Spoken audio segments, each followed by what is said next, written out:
Hey, you there. Thank you for watching, and welcome to Forged Lines Forever. Today, I have a 4v4 custom match here on the most famous map in all of Supreme Commanderdom. It is SETON'S Clutch. So let's go ahead and introduce our teams and our players. Starting off with Team 1 in the Northeast, and with Team 2 in the Southwest.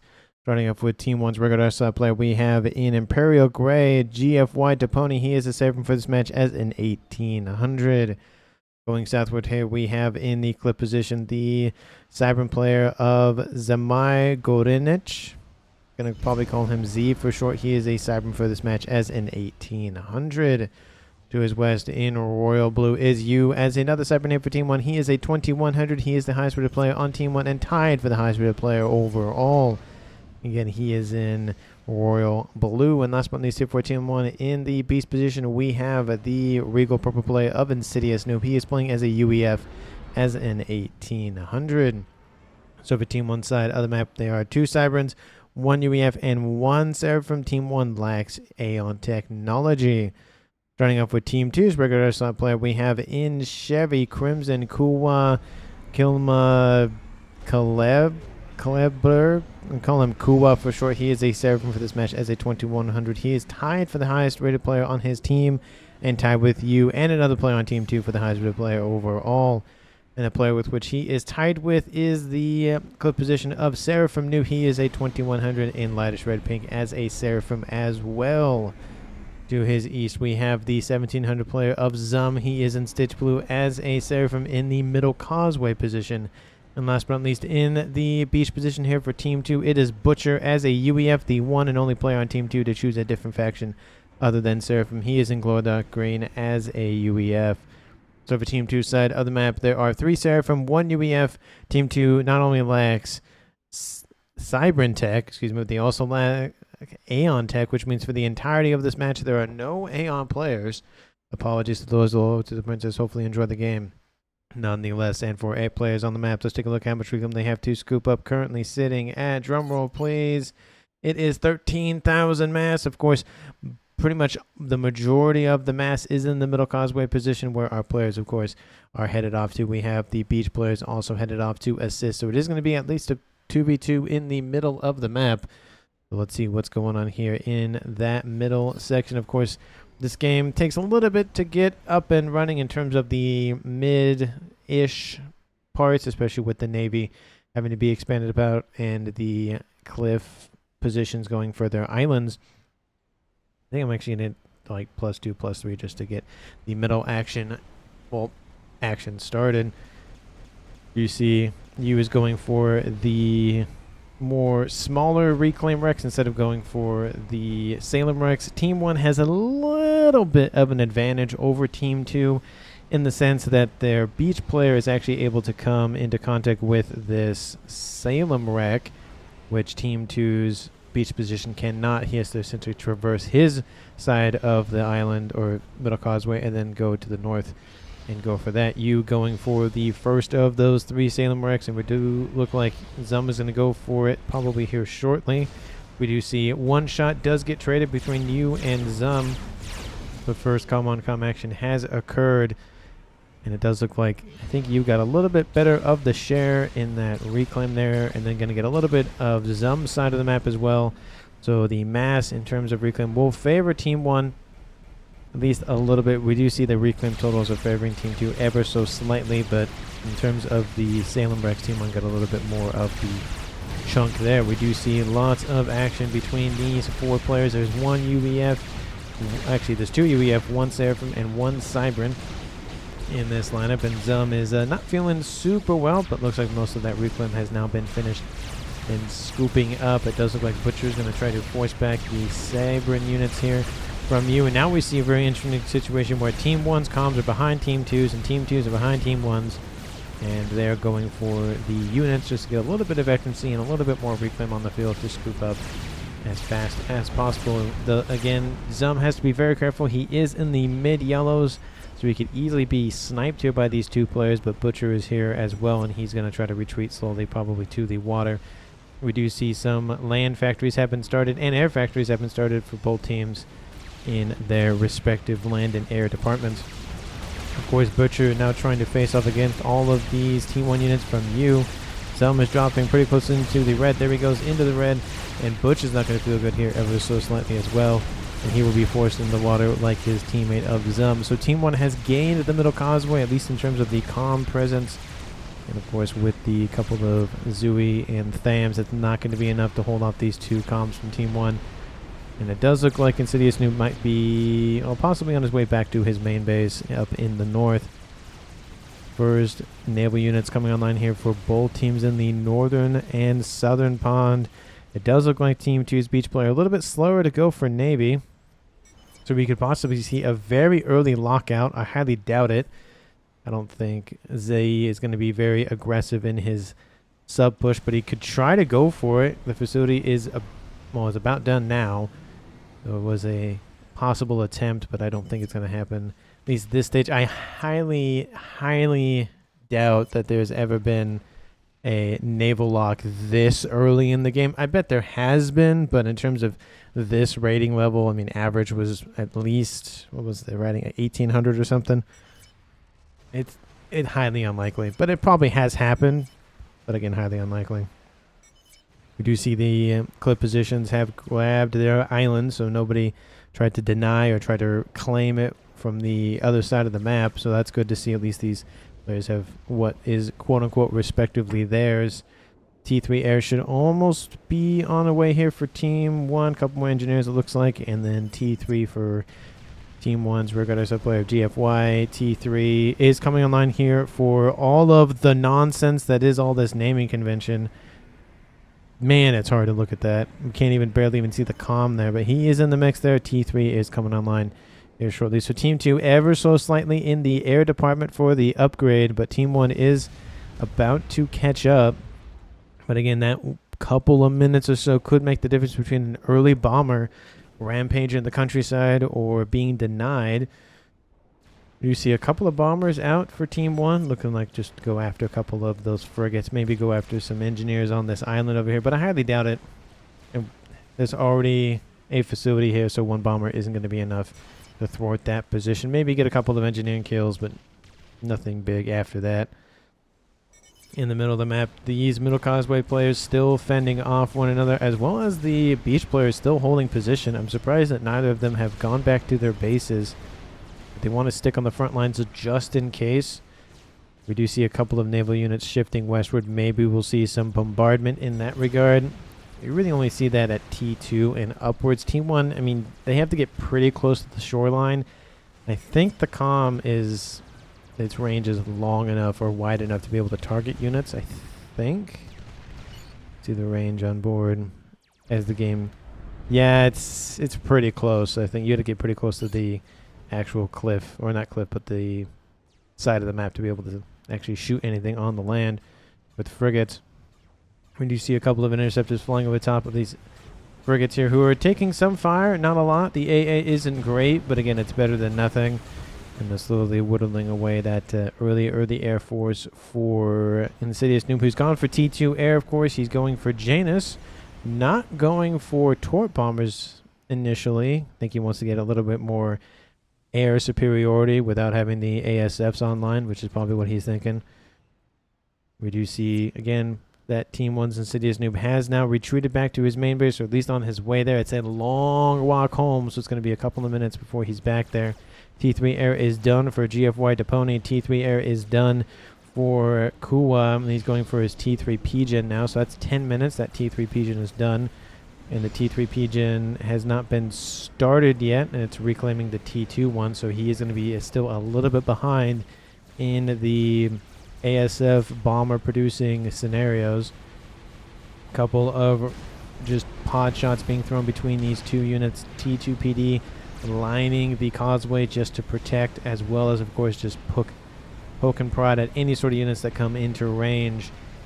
And they are very good at taking out T1 units, a couple of T2 units, but mainly T1s, which is where the land stage is at this point.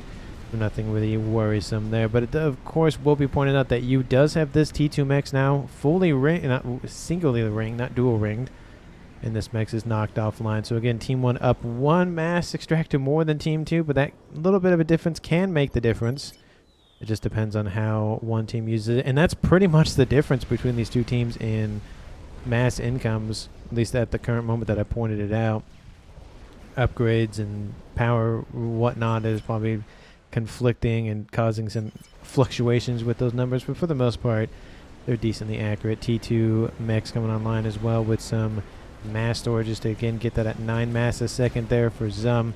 Zum, did you get any upgrades aboard that commander? He did get T2, probably would be benefited from some nano just in case, but at a bare minimum, he's making his way back up to the mid yellows and almost up into the green actually. A couple of Janus fly over top here for Team 1's Insidious Noob going after the P-Gens here for the air facility for Seraphim. He will lose one T2 P-Gen, and it looks like he'll save the other one that he was building, but unfortunately he is knocked.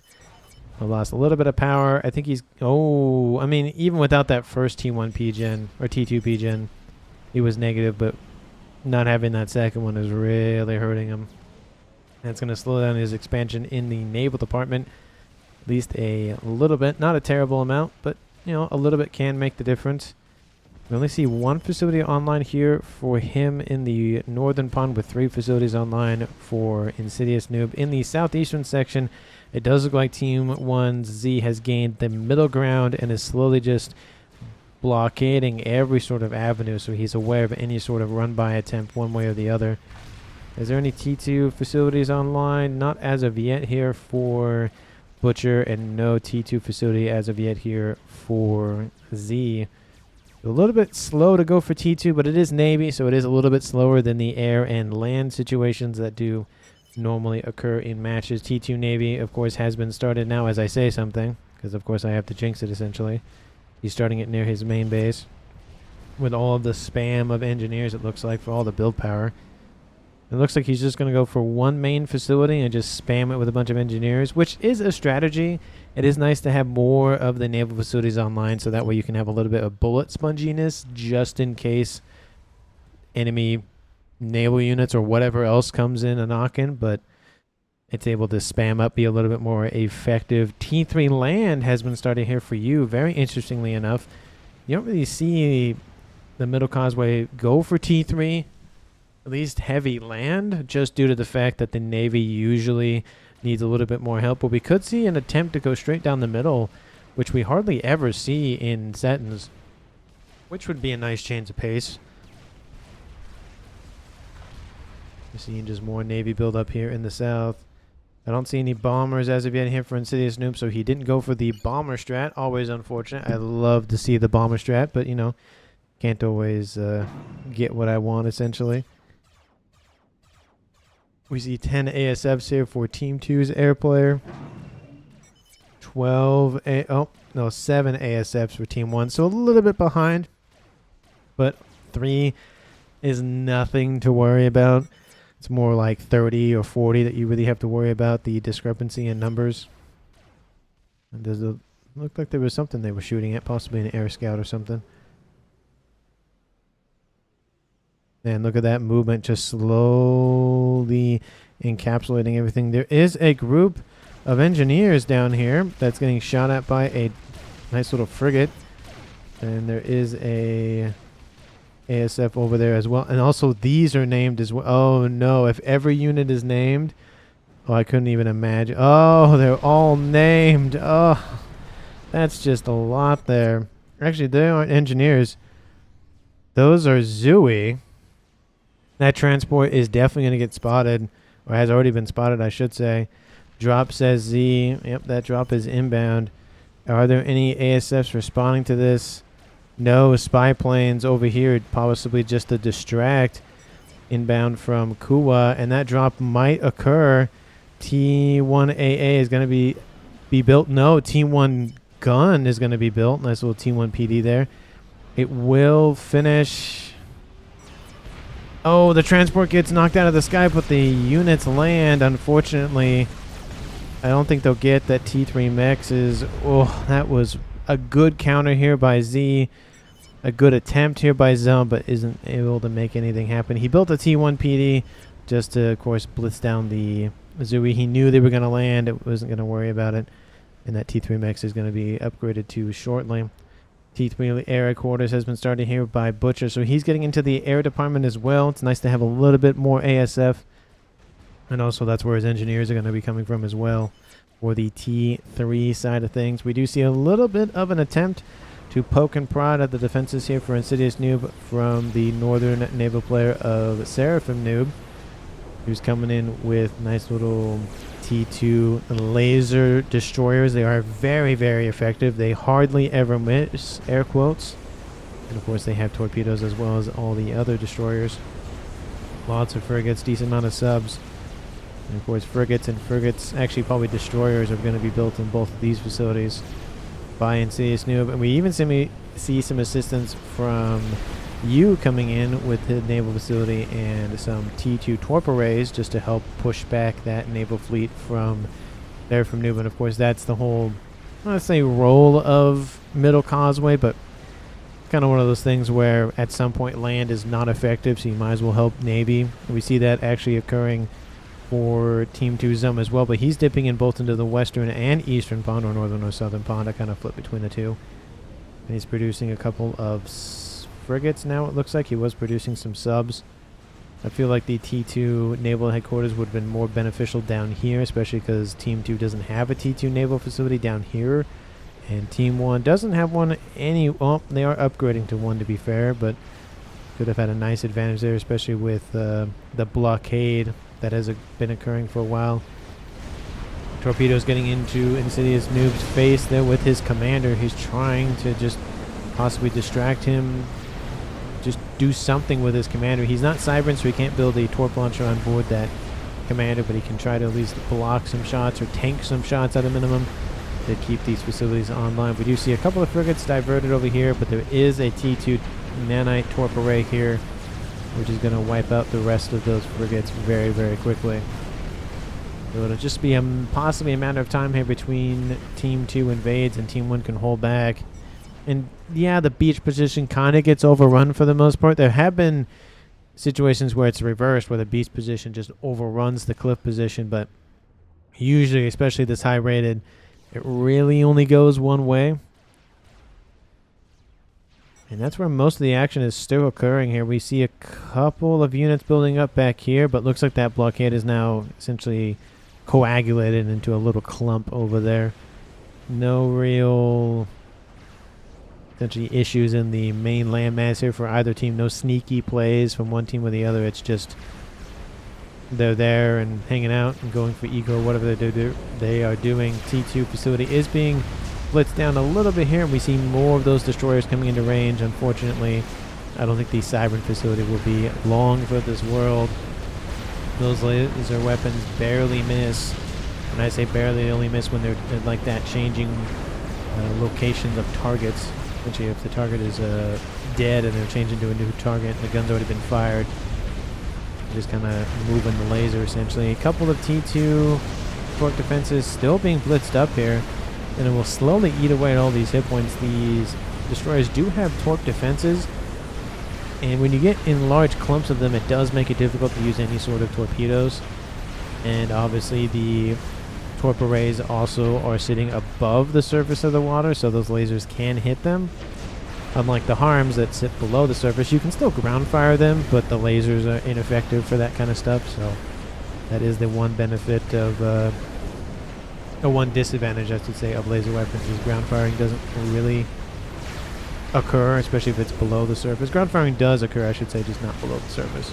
Like maybe some destroyers or battleships, whatever, when they have a little bit of an AoE to them.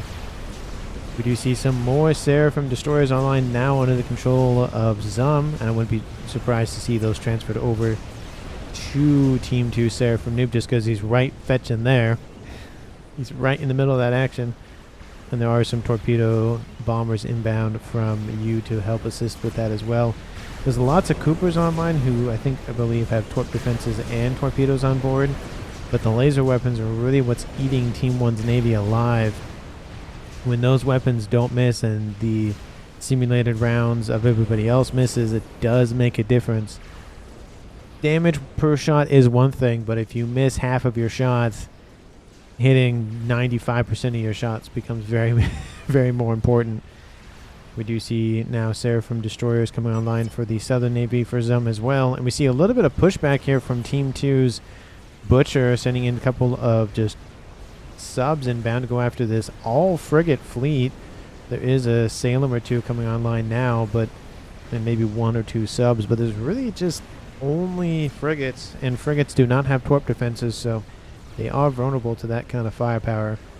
And at 20 minutes on the clock, let's take a look at the game overall. Neither team has lost a player. It is a 4v4. Team 1 at 1.4k. Team 2 at 1.2k mass per second. So Team 1 is slightly in the lead for that regard. That might change here once that naval position gets knocked out by Team 2. But let me know down in the comments who you think is going to currently win this game. Of course, if you haven't done so already, please hit that like button, subscribe to the channel. Of course, thank you so very much for watching to this point in the video, and I encourage each and every one of you to continue watching till the end, because why not? You've already watched it almost halfway through, so you might as well finish this match anyways. Or you could just save it for later. That's always another thing you can do if you don't want to watch all of it in one go. I have done that on occasion just because I'm in the middle of something, have a little break, and then don't have enough time to finish a match or something. Just save and quit and to come back to it later. I have been playing a decent amount of the new zombies for Black Ops 6. Am I a fan of the new zombies? I don't know. I feel like, especially the Easter eggs, I've already done one of them, and I was surprised that one of them was just that short. The other one is a little bit longer, but not by much. And I miss the old Easter eggs where, I mean, there were a lot of steps, and there were some maps that were just overly complicated. I can think of a few, especially for Black Ops 4. But I feel like them being a little bit longer, like I think comparatively for Black Ops 5, air quotes, or Cold War, I think these Easter eggs are even shorter for Black Ops 6, which is just nuts to me. But I don't know. Maybe we'll see how things changes with the first DLC, but I just feel like there's a little bit more that they could do with it rather than just, 5 or 6 steps, and that's the egg for the most part. But anyway, not to be distracted by other video games. Spam facilities coming online to try to shield the T2 naval headquarters here for you, using that bullet sponge tactic. You see lots of ASF sitting over top to protect against any sort of torpedo engagements. Now we see all of these destroyers just sitting next to one another. All those torpedoes coming in to rain fire down on all these little engineers trying to assist, and some TMD to try to deal with the cruiser missiles from the Seraphim cruisers as well. ASF fight might occur, and Team 2 is definitely in the lead for that, and there goes the fight. Team 2 has the advantage, and they'll press it and knock out Team 1's air. Huge win here. I can't zoom in that far. There's too many names. Too many names. Everything is named. It's one thing to have a couple of units named. It's another thing to have every single unit named, and it just makes it very like you can't even look at the icons because there's so many names. Those look like a couple of the remaining ASFs split off, but it's not really going to work out. Some of them are going to be caught, some of them won't, but the majority of them are down. Team 2 has air control, and air expansionary efforts are now underway. I like this configuration though. Nice little diamond, and I'm assuming a shield is going to go in the middle, which is definitely good for coverage early on. Later on, also, it's not that prone to essentially cascade, especially with the central one being gone, if that's not going to be a PGen. If that's a PGen, that's waiting to blow up, essentially, by an artillery piece. But a little bit good of an ASF engagement here for Deponi. Now it's just kind of wilding everywhere.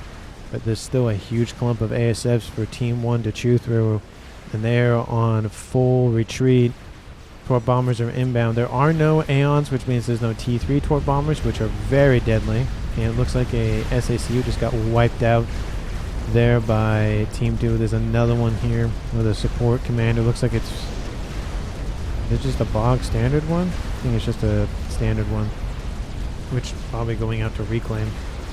Cruisers still raining in, and torpedoes constantly going in. We see some more Team D going to be built, but I think it's just a matter of time. There's so much firepower down here, or up here I should say, and in the south there has been an engagement, and it is going Team 1's way. Look at this. Look at all of this brown moving in. Lots of spam on the hover tech side of things here for Team 2 Zum. But there is a battleship online here as well for Insidious Noob. He's gone straight for T3 and is going to be very, very useful in pushing Team 2 out of the water. T3 coming online here, going for the most bestest naval unit in T3 besides experimentals in terms of T2 and T1, T3, T4, that kind of thing. It is the Neptune. They essentially are the Seraphim destroyer on steroids. They don't have the range of battleships, but man, that DPS is killer.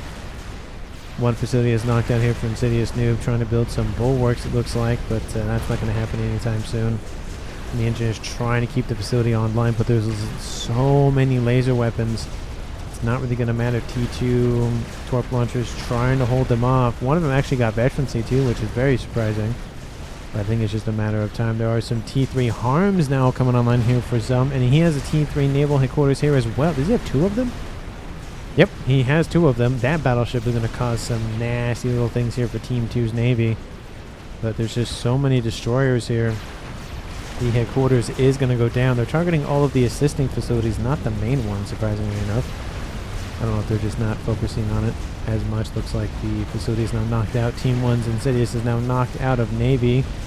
And if he pokes his head out of the water, he is in a dangerous position, which his head is actually exposed, which means he should be able to be targeted by those destroyers. But I don't think they're focused on him. They're focused on the giant battleship that's now in the pond over here. I mean, it is one thing to just say, hey, there's a comm there, go kill him. But if you kill off a comm, especially in these matches, 95% of the time it's not a no-share game or partial share game. Or no, sometimes it's a partial share game. Most of the time it's a full share game, so everything gets transferred over to somebody else. So that is kind of dangerous to give somebody dual eco. And we see that battleship is not long for this world. Another harm coming online. Torp bombers coming in, but the main thing, of course, for Team 2 is knocking out all of the facilities. Once those are gone, then they can deal with the rest of whatever remains. Third harm online. Those things are very annoying to deal with. That was a third. Did that one get? Nope, that one's right there. It's just hiding. And that the battleship is now knocked offline. We do see some engagements over here as well, as going after all of the land units over here. This position that was built a while ago by Zum. Nothing exists over here for Team 1's. U has focused everything on Navy.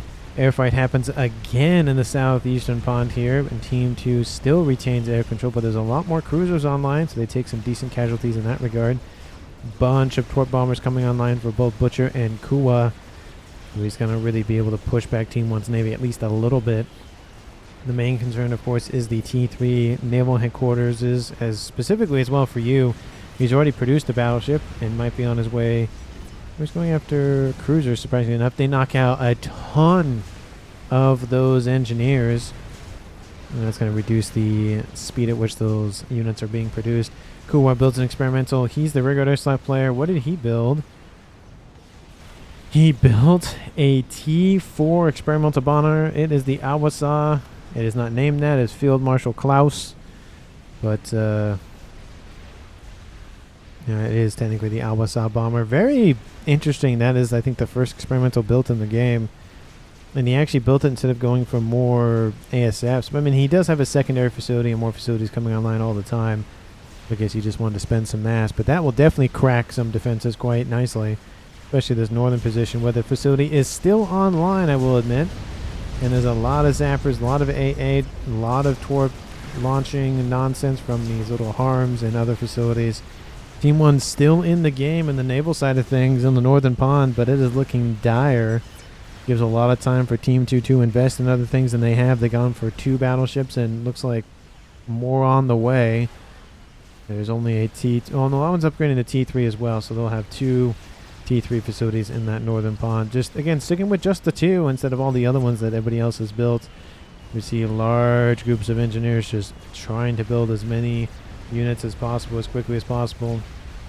Couple of Neptunes running around. That bomber is inbound for some units in the water, and the bomb does get dropped.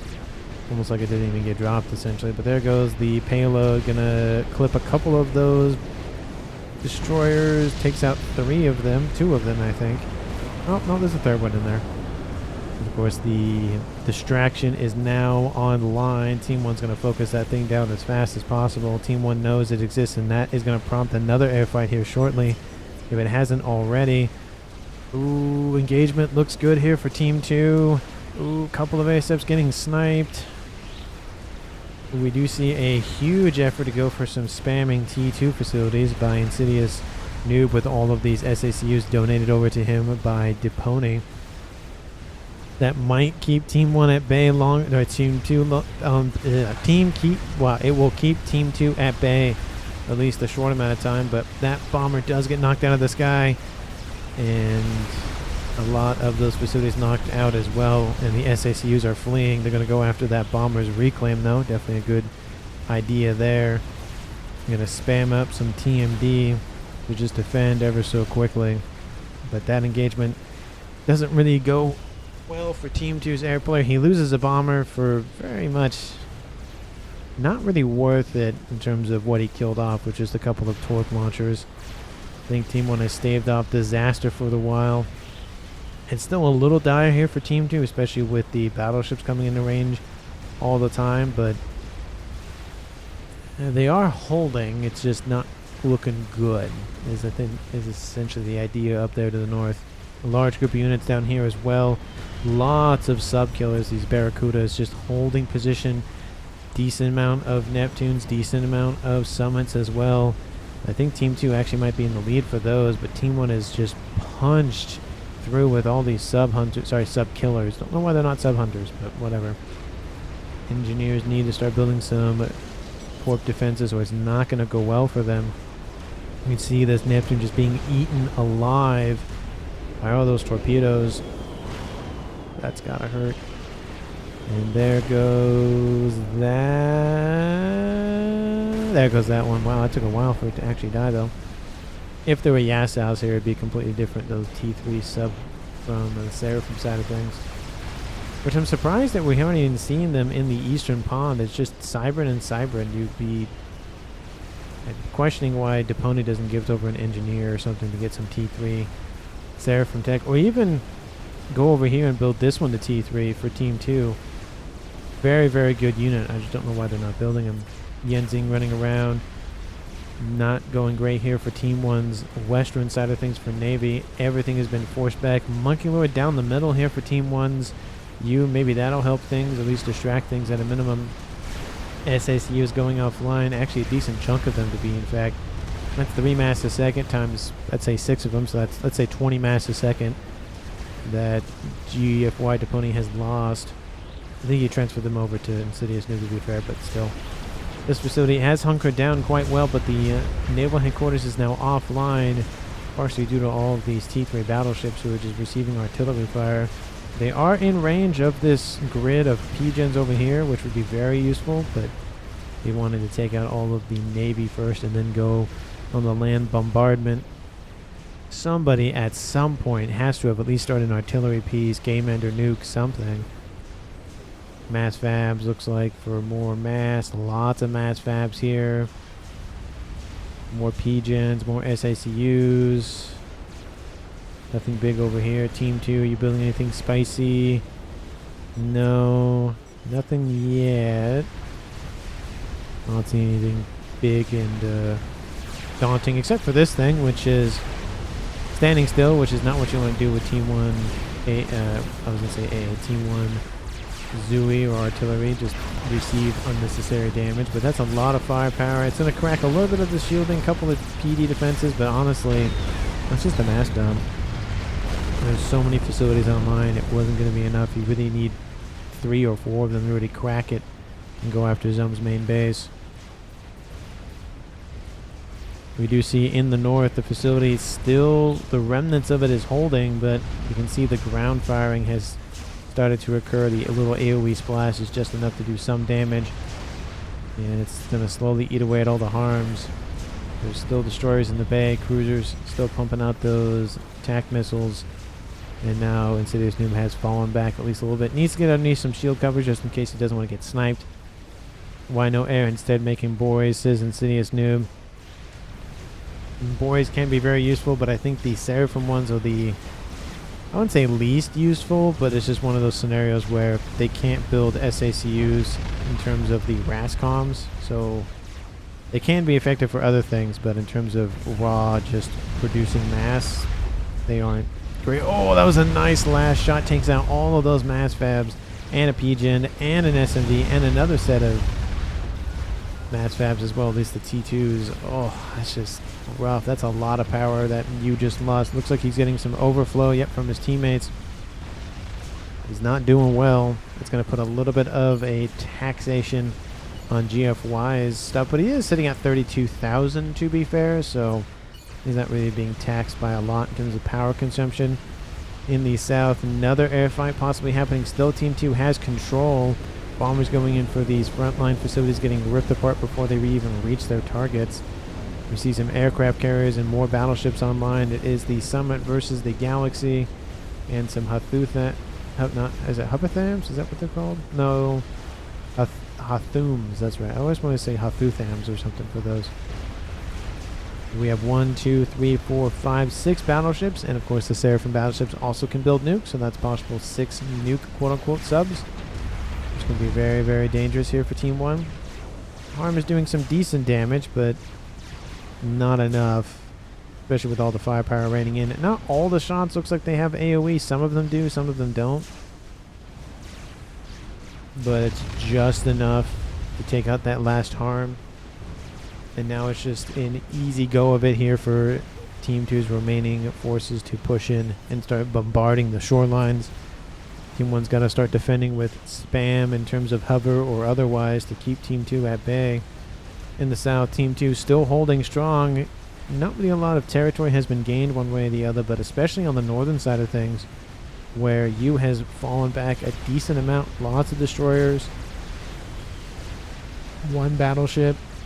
He's probably thinking, I wish I had laser tech, because lasers would be very effective at dealing with all of this T1, T2 spam.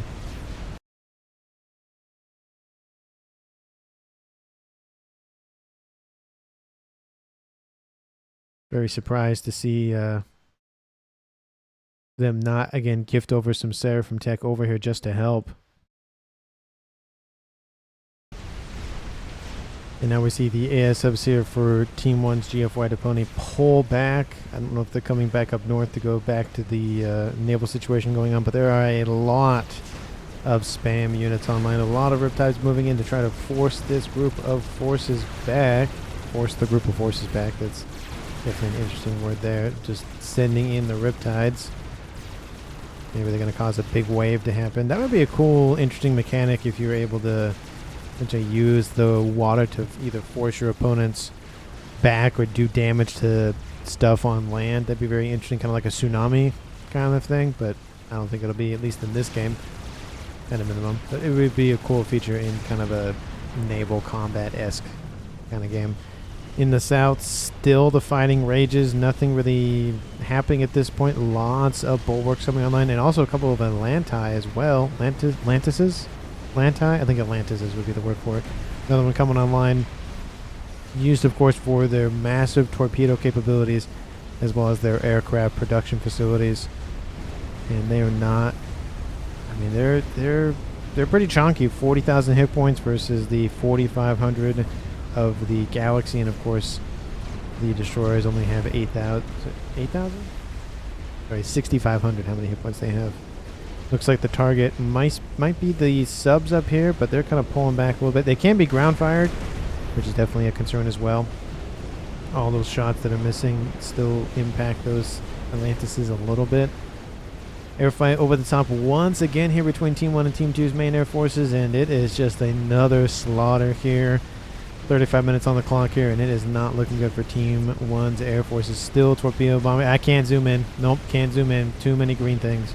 Too many green. I can't zoom in that much. I keep forgetting. Going after AA structures.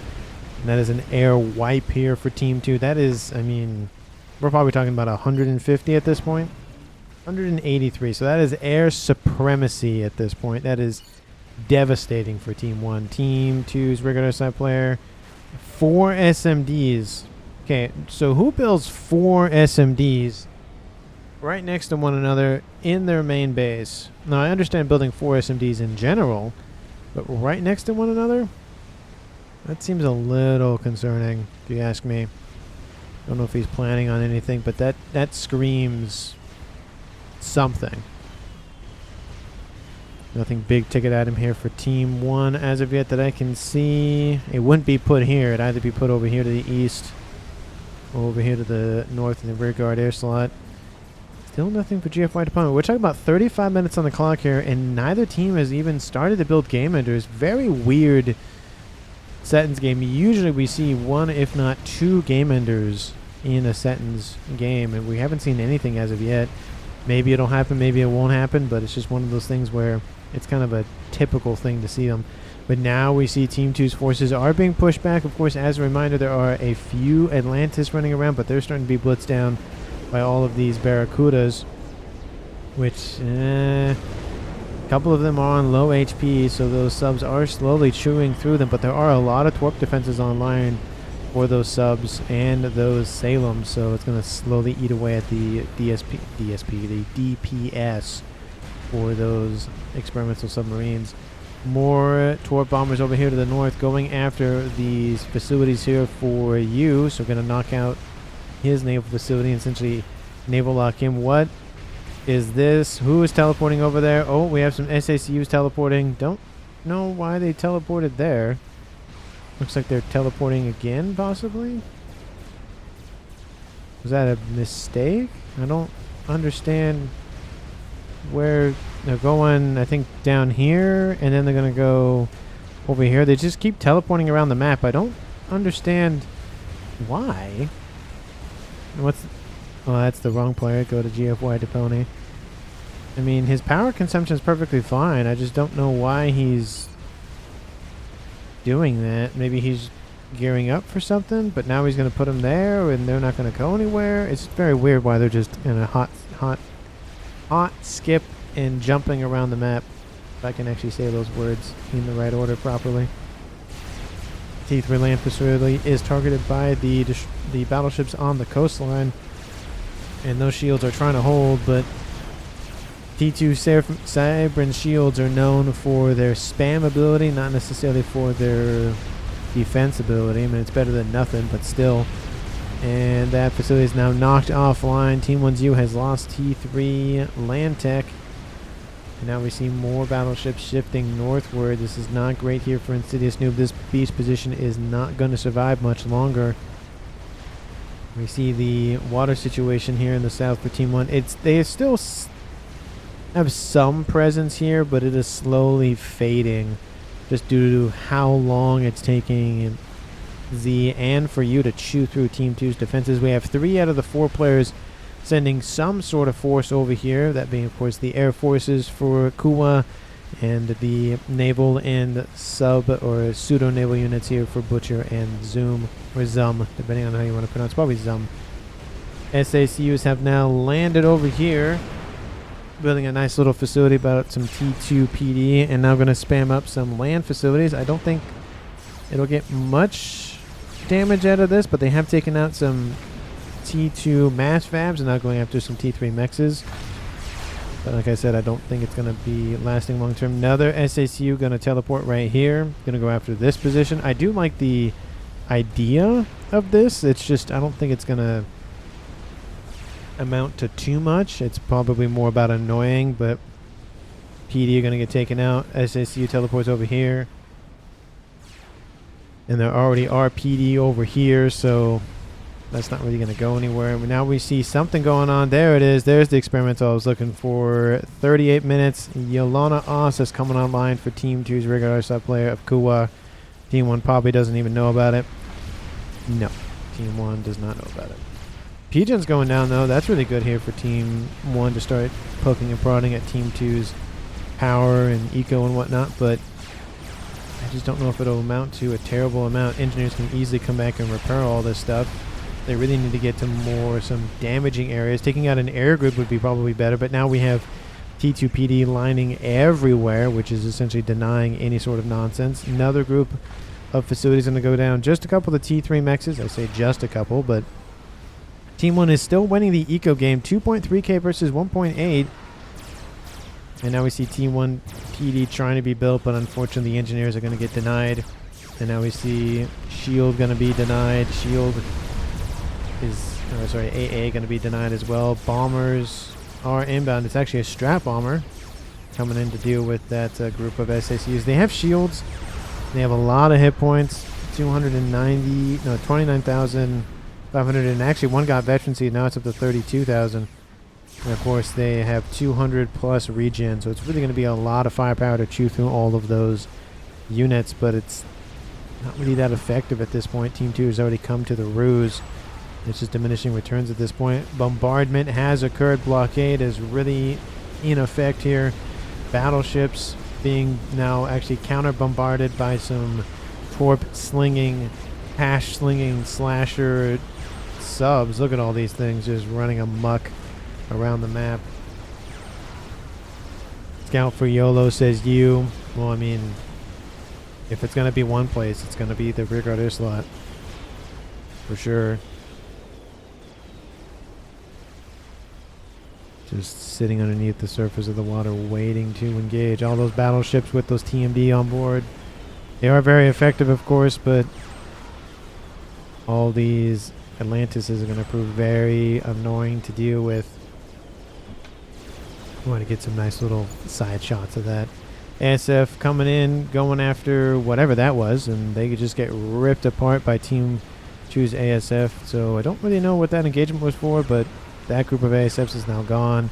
Another group is inbound, possibly a bomber, most likely a spy plane, but I don't think so. Now we see Insidious Noom has been knocked out of his position. I don't think he has anything left to his name.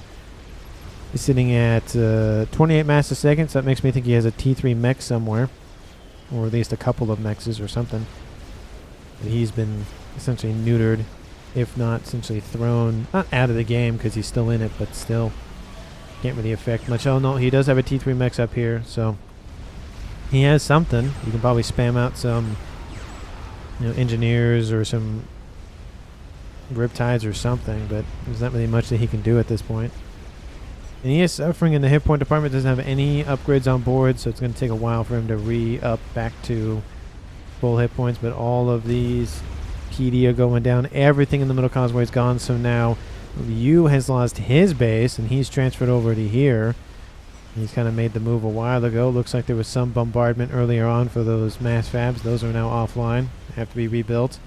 YOLO has now been started for Depone. So here we go, ladies and gentlemen. Who will build it first?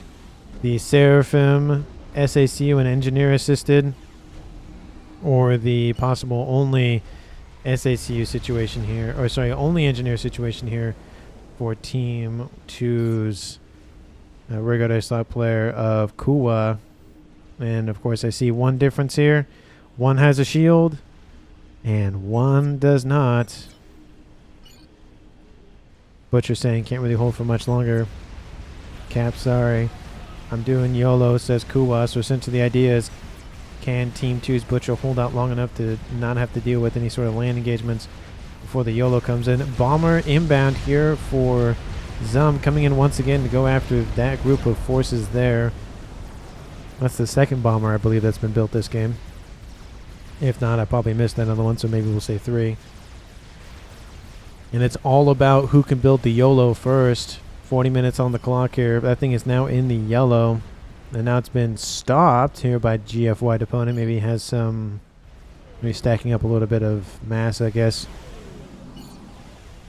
Don't really know why. I feel like maybe he was having some issues or something else. But the range of the artillery on board those battleships, again, that they're kind of tapped out at this point.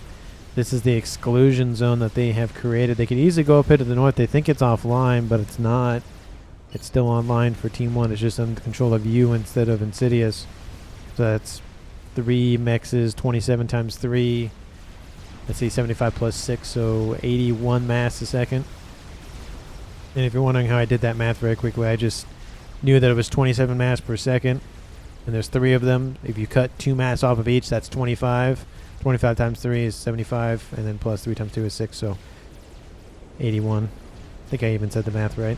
correctly the second time, first time, whatever, but that's just how I did that math in my head very quickly. Anyway, lots of battleships. Again, the issue, of course, is just they don't have torpedoes on board, so there's only so much they can do. Bombers inbound, though. That's going to be some friendly fire. Ooh, that Atlantis is going to not be terribly hurt, but it's not going to feel good after this. Ooh, it drops into the yellow, though. Those battleships are suffering. Lots of bombardment here from these destroyers from you, pushing in against all of these Zui and Yenzin. But this is just a slow death here for Team 2's Butcher. You can just see it slowly pushing in all of these sub-killers coming in, dealing with all of those Atlantises. They need torp defenses. They need torp PD or something. And now we see the bombers inbound, going to go after all of those subs. Great placement there. They split in half, though. Was going to grab a chunk of them. Not all of them, but, you know, let's say almost half, which is definitely a good amount to take out. How is that YOLO doing? Trying to hover over it so I don't have to zoom in. It's already half done, which is kind of dangerous here for Team 2. Team 2, of course, does have a lot of SMD. This is over half done, almost in the yellow, so Team 2 is winning that game. Team 1 at 2.3k mass per second. Team 2, 1.8k. And that makes me think, I mean, we have 581 for Kuwa and 700 for GFY, so I feel like Team 1's YOLO should finish sooner, but I think Team 2's was started a little bit sooner before then. And now we have PD being built, shields being built. This is a little bit weak, this is a little bit weak, but this is probably more of the concern. There's already PD there, so any sort of teleporting is going to be kind of say, hey, you probably shouldn't do that. You can, but good luck. Discourage would be, I think, the way that I would phrase that. There are still 2 Cybern Commanders here for Team 1, so there's still Telemazer on the cards. Most likely we'll see it from Z. Z or U. Most likely I think U in this case, just because, I mean, he has a lot that he's managing, but the main facilities in the Navy are online for Z, so he would be macroing those forces, and it'd be an easy transfer of units and whatnot if it was Cybern to Cybern kind of thing. There from Nuke finishes an experimental. Is it another bomber? Where is it? I don't see anywhere. A couple of engineers and a Zooey land over here. Oh, something blew up. You so dead, says Kuwa. This is an all chat. Talking to somebody. Looks like the YOLO is almost done. Well, there's the bomber. It's over here. Something's being shot at. Oh, it's a SAC running around. Maybe that's what they went. Oh, that's probably what fired at. But why is there just a random engineer and a random Zooey up here? I like how there's just a bomber being shot at by a Zooey, a unit who has no business targeting any sort of air unit, taking out a battleship, a bomber. Telly says Insidious. Where is there a telecom or snipe or whatever coming on the cards? I don't see anything as of yet. No shield still here. Approaching the 50% mark here for the YOLO. Team Chooses is going to finish. There are SMDs. That one isn't loaded. That one isn't loaded. That one is loaded, but it's out of range. That one's loaded, but it's out of range. There's nothing anywhere. Oh, maybe he's going for Telly. Maybe that's what's going on. I mean, he could go for Telebilly. That could be a thing that he goes for. But I don't think that'll work. He's starting tactical missile. Yeah, that's probably what he's doing. In the Navy, still havoc being wreaked by all of those Zum Hovertech nonsense. And you can see the forces for Z still pushing in. They've taken out some facilities. The T3 Naval Headquarters is knocked offline. There's just going to be a slow erosion of Navy. But with the YOLO pretty much online at this point for Team 2, it's only a matter of time till Team 1 just faces total annihilation. Unless they can get their YOLO not only online but also protected. I feel like neither team knows where it is. Team 2 doesn't know where Team 1's is. Team 1 doesn't know where Team 2's is. So it's just going to be a matter of just blind shotting anything. Just firing it into the wind, and hopefully it lands on something important. There's the experimental. It was a chicken that was being produced. Another chicken online as well. So Land invasion is underway, going for mexes, going for land facilities here shortly. We see the invasion down here as well of engineers. Not even units, like actual combat units, just engineers. And in the south, still, it's pushing in. Bombers inbound. It's going to go after that group of subs, and the bomb doesn't launch, very weirdly. Looked like it was going to launch, and he was going to turn away, but the bombing doesn't occur. The bomb does drop now. It's going to go for this group of units. Very nice grouping there to go after. The battleship's trying to move out of way. Ooh, no, it's not really going to go anywhere. That one got a direct impact. Almost gets it ripped out, but survives barely at 1,000 hit points. It's still taking some damage, but oh, it might make it. There's still torpedoes locking on. There it goes. Battleship knocked out.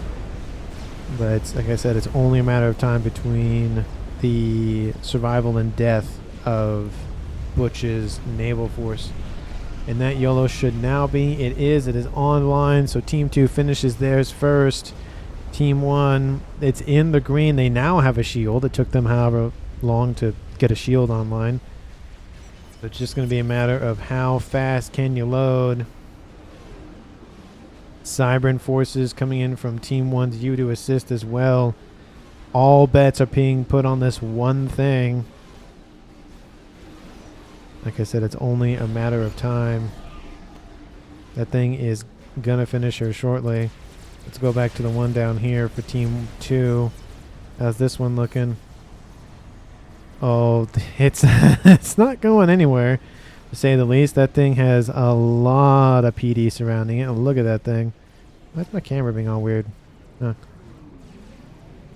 Oh, first one is loaded. It's got to fire. You got to keep firing that thing immediately. There's no waiting for that. It's just go, go, go, go, go. Maybe he's waiting for a suitable target.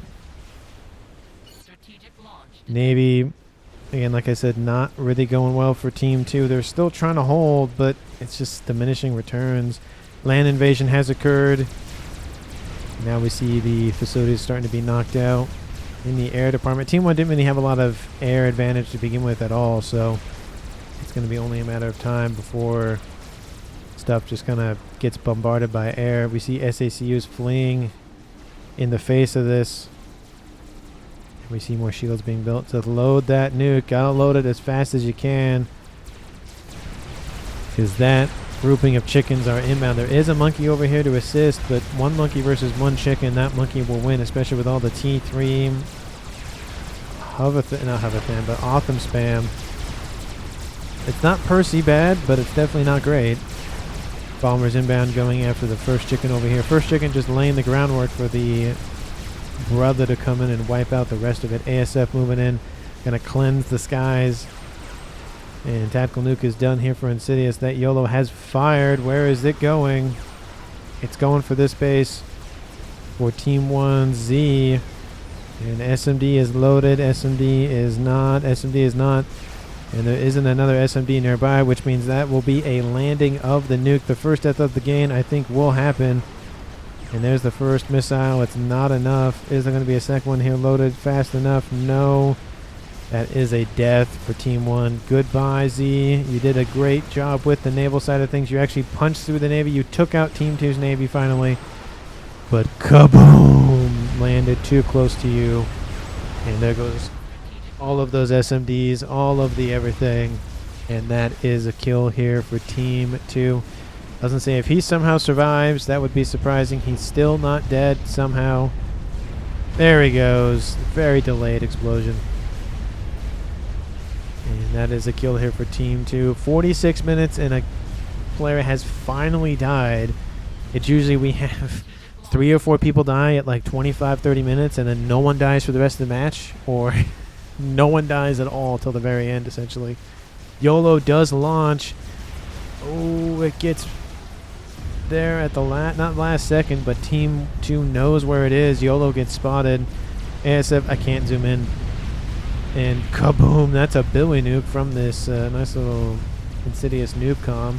Gonna go after some land forces. And where is this YOLO going?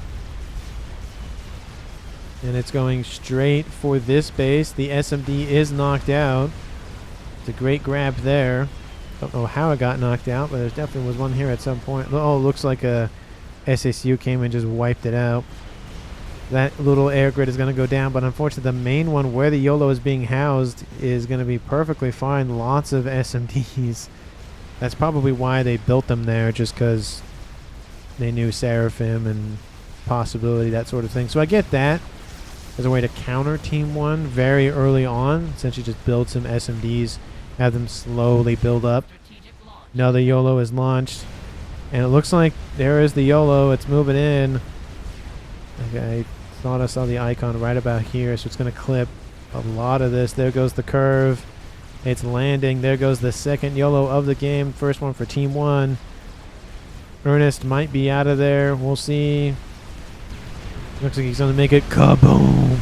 All those PD go offline. Those PGens go offline. This facility up to the north will take some shield damage, but not terribly enough to knock out the shielding.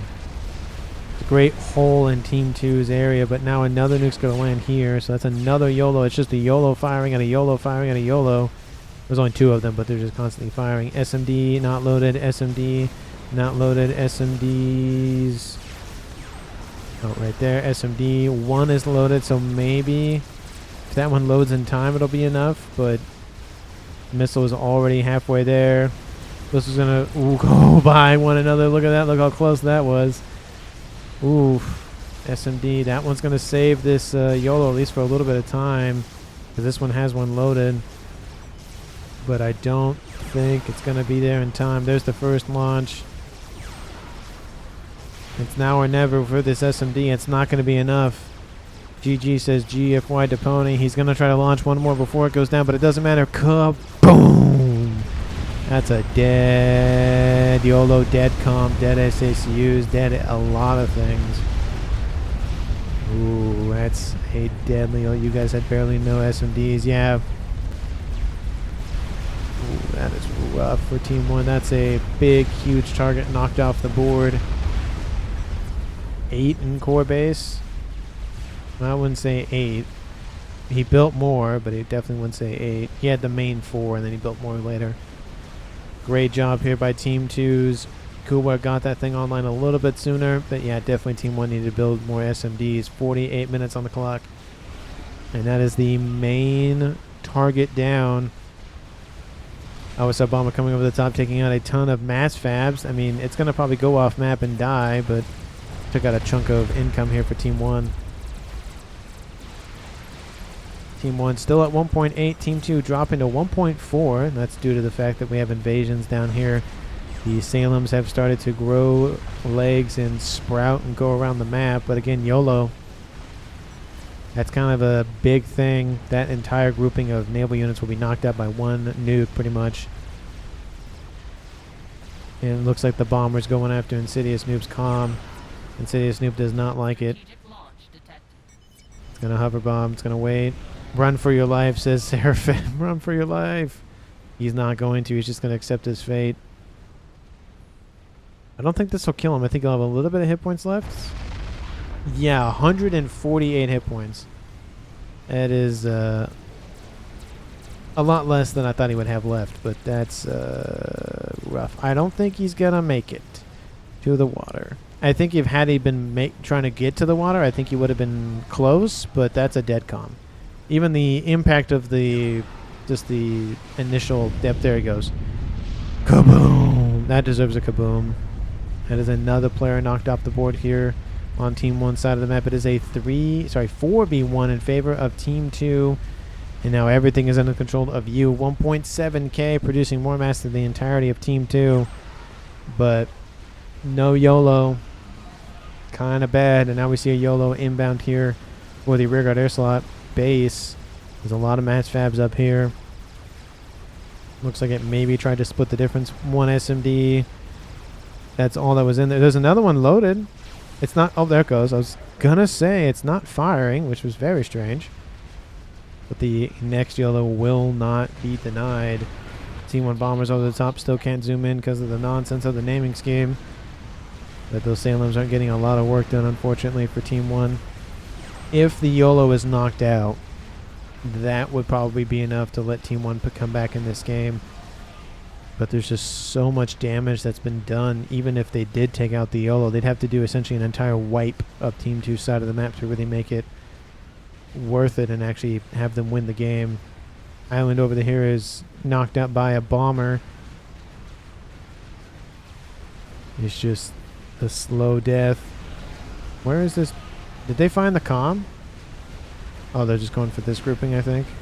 Yeah, just going for this grouping. Not really a lot's going to die here. A lot of the front line facilities are going to be knocked offline, but there's not really any worry in the sense of big strategic targets that Team 1 is losing. Or assets, I should say, not targets. I like the slow spread of the circle. You get an idea. The range of that thing is just huge. Hugh will probably play this out for 1 more hour. Dang. Well, the match does not go on for that long, so be assured of that. But look at the Salems. Look at them all. They are invading. Like I said, Team 2, that's their main goal now, is hold off. There are some Ravagers built, which will help keep them at bay at least a little while longer. Have fun, guys, says Z. So it looks like he's going to bow out, not spectate at this point. And I can't even speed the game up because it's running at -1 for this machine. So I would normally do that in this case, but can't really do that in this case. You do see in the north a couple of monkeys running around. Lots of Othams. There's rampage in the countryside. We have a crab down here. 3 chickens versus 1 crab. I mean, we're going to say even if it was a fully healed up crab, that's still billion lags in FAF. Yeah, billion lags in FAF, indeed. There goes that crab. Another nuke is going to land right on top of the wreck of the old one. There's still a lot of mass to scoop up. 97,000 mass. That's about half. More SMDs are going to be built. More of them loaded all the time. This one has 2 loaded now. This one has 1 loaded now. And now we see those chickens continuing to just flee. All of the things being just destroyed. That's the... Actually, all of the core bases, all the core masses are gone. Actually, no, there's still the one up here. Apologies. So 3 of the 4 core bases have been knocked out. Now we see invasion to the north by Butcher going after all of the little artillery pieces here. Landed a couple of engineers and called it good. Another YOLO is now. Another YOLO is out. I think this was going to land right about here, I'd presume. I mean, the trajectory makes me think it's going to. Oh, yeah, there it is. Oh, the bombers are like, flee, flee, flee. But I think one's going to get caught. Ooh, the turns, the turns. Ooh, that's got to hurt. All those battleships going offline. All the engineers giving orders to land and establish a frontline facility with Normandy, essentially. But those get denied. Ravagers still helping, but being bombarded too much. We have a monkey over here for Team 1. And to be fair, in Yu's defense, he's done a very good job with what he's had left to just carve a path straight through. And Zum's remaining facilities are knocked offline. He has a nuke. It's nice to have a backup nuke. And Strat Bomber is coming in to try to finish off that Monkey Lord, which they've done a great job of that. That's not going to really do that much more damage. But the chicken's going to go straight for those Salems. We see the chicken start running around up north. Chicken knocked off. Actually, that's a monkey, excuse me, not a chicken. Otham's running around. All these SACUs trying to build some SMDs, but I don't think they'll last that much longer. There's just too much firepower raining in from the Othams. It's not really going to matter. Even if 1 or 2 of them are dead, there's still so many inbound. There's also some nice little flak nearby as well to assist. It's just not going well for Team 1 at this stage. I feel like they're on a collision course with that air grid, which there are some PD lined up to defend, but 1 YOLO will finish that off very nicely. We have a chicken over here. Looks like there was some attempt to go for some hidden base, but that gets denied. I love the attempt, but just at this stage, Team 2 is just cleaning house. A large group of forces sending everything southward. And Salem's essentially, they're splitting the difference. They're not going straight down the middle. They're going to go around the edges, which there's a lot of AA that's covering these areas of the map. There's a lot of PD here, not really a lot of artillery. And another nuke is outbound. We have the Othams trying to breach the walls. There is a chicken on defensive mode here for you, but again, like I said, one YOLO will finish that off quite nicely. And now we have a chicken to the east, though, and it's not going to matter. We have some some ASF sitting here just getting wiped out. Not a good place to park your fighters, that's for sure. All this chicken has to do is just walk into this base. That's all it has to do. It doesn't even have to worry about destroying anything. The Ion Storm will do all of the work for it. And those PD trying to keep it away. And there goes the grid. Kaboom. There goes that. All it took was a couple of mass fabs going down, and that was going to be it. The P-gens are down. There's still more stuff up there for you. Still sitting at 1,000 mass. Team 1 now is behind Team 2, 1,000 versus 1.1. Kuwa builds another experimental, most likely a chicken. There's a chicken there. I don't know where he built it. Oh, no, it's right there. Another YOLO missile about to fire once more. 53 minutes and 50 seconds on the clock. There goes this one. Kaboom. Those facilities should be knocked out here. There goes one. There goes the other one. So T3 Navy is still available here to you, but the facilities are being diminished.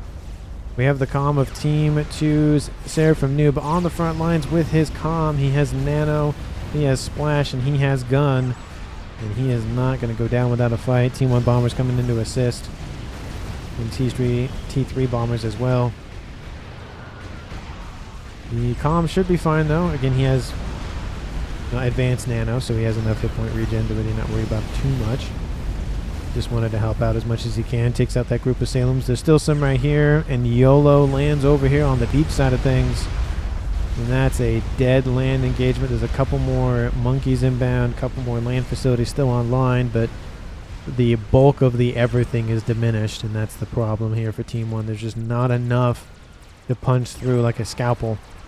It's only just beating everybody over the head with a brick or a bat or whatever. Comm of you in the water over here, coupled with a couple of assistant SACUs, or support SACUs as the name would imply. Comm of Zums up here. Comm of course, Seraphim Noobs over here. Another YOLO's outbound. I think Kuwa might have just left his base. No, he's still sitting there. He's either going to win standing next to his YOLO or die standing next to his YOLO. And then we have Butcher with a bunch of Team 1 torp launchers and a couple T2s actually sitting in the water, making sure that, hey, I'm here. Don't go in this pond. Northeastern side. YOLO is going to launch once again. SMD loaded, SMD not loaded, and everything else knocked offline. So that base is going to go up. SMD not loaded. Now we have T1 not labs, but artillery over here. Some Lobos coming in after all these P-gens. Novos go, okay, let me back up. Ooh, that wasn't a good idea, but they take out everything up here for you. That was a nice little chunk of mass that he's now lost. Team 2 now below 1,000. Team 1 at 450, we'll say. Make the math a little bit easier. We have something blew up down there. Don't really know. Probably SACUs. Don't really know what blew them up, but something did. And the attacks. Oh, there is a monkey getting pretty close, but Team 1, Team 3 bombers gonna prevent that. There's another one over here. And I think with the monkeys dead, I think Team 1's you might just call it. He doesn't really have the mass that he once had. His base up here. Oh, I actually got saved, surprisingly enough. I thought that one would be knocked out, but I guess not. I think the outcome would have been much different if we had a beach player. I mean, they did have a beach player. They held out a while, to be fair. There goes another YOLO going after the other T3 naval headquarters. Maybe it'll drop short and get the comm. That'd be very interesting if the comm actually walks into the YOLO. I don't know. No, it lands too far east. If it was a little bit more further west, I think it would have been fine. And got the nuke kill.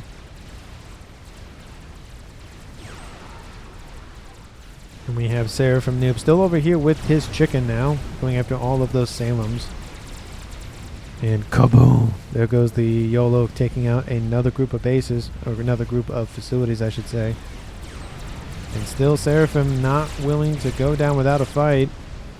Wants to make sure he's fighting till the last second. I think 30 minutes. Sarah had 178 mass income. So he's just talking about the fact that Team 2 was in a little bit not ideal position.